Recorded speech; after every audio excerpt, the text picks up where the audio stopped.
کیا authority chief of defence کے ماتحت ہوگی؟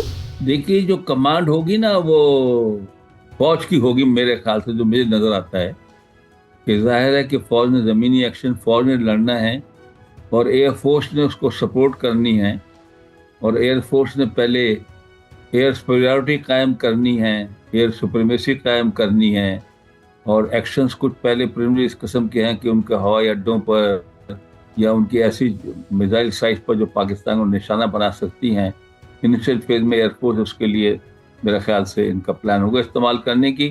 لیکن ہر تھیٹر کے لیے ان کے ایک ڈیڈیکیٹڈ جو ہے یا ریزرو رکھا جائے گا ایئر فورس کے لوگ بھی، اور سدرن کمانڈ جو ہے ساؤتھ میں جہاں سمندر ہے پانی کا، وہاں نیوی کی کولابریشن بھی ساتھ ہی ان کے ہوگی اسی تھیٹر کے لیے اور اسی کمانڈ کے لیے. سر، پاکستان کے اسٹریٹجک اثاثوں سے متعلق سیکنڈ اسٹرائک نیوکلیئر کیپیبلٹی کی ذمہ داری تو پاکستان نیوی کے پاس ہے اور نیشنل اسٹریٹجک کمانڈ اتھارٹی کی سربراہی بری فوج کو دی جائے گی. ٹیکنیکلی اعتبار سے کیا یہ مناسب ہوگا؟ جی ہاں، وہ تو بالکل سب چیز چیف آف ڈیفنس کے تحت ہوگی، اوپر منسٹری آف ڈیفنس رہے گی، لیکن یہ جو ہے جو ایکٹیو کمانڈ ہے فورسز کی وہ چیف آف ڈیفنس کے نیچے آ جائے گی. اچھا، تینوں آرمڈ سروسز اس کے درمیان فوری اور تیز تر رابطے، اہم فیصلوں کا فوراً ترتیب دینے اور فیصلوں پر فوری عمل درآمد کرانا ایک چیلنج نہیں بن جائے گا؟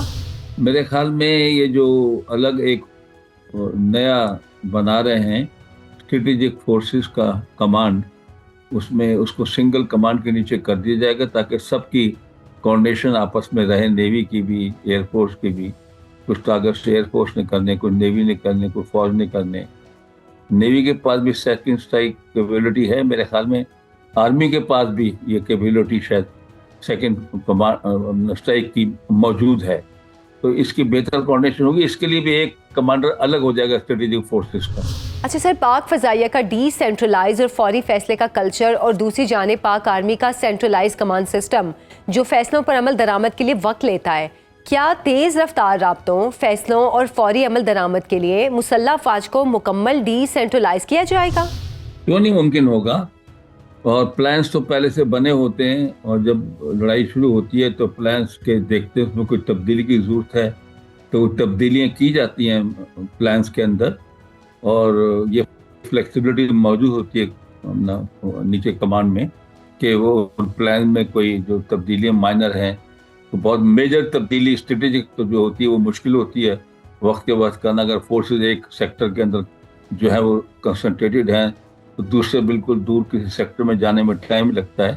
لیکن یہ جو تھیٹر کمانڈر ہوں گے یا کمانڈ کے جو ہوں گے انچارج، وہ یہ فلیکسیبلٹی استعمال اپنے لیول پہ کر سکیں گے. اچھا، آپریشن بنیان المرصوص سمیت حالیہ جنگیں زمین سے زیادہ فضا میں لڑی گئیں، اور ہم نے دیکھا بھی کہ جدید جنگوں میں فضائی افواج کا کردار مسلسل بڑھ رہا ہے.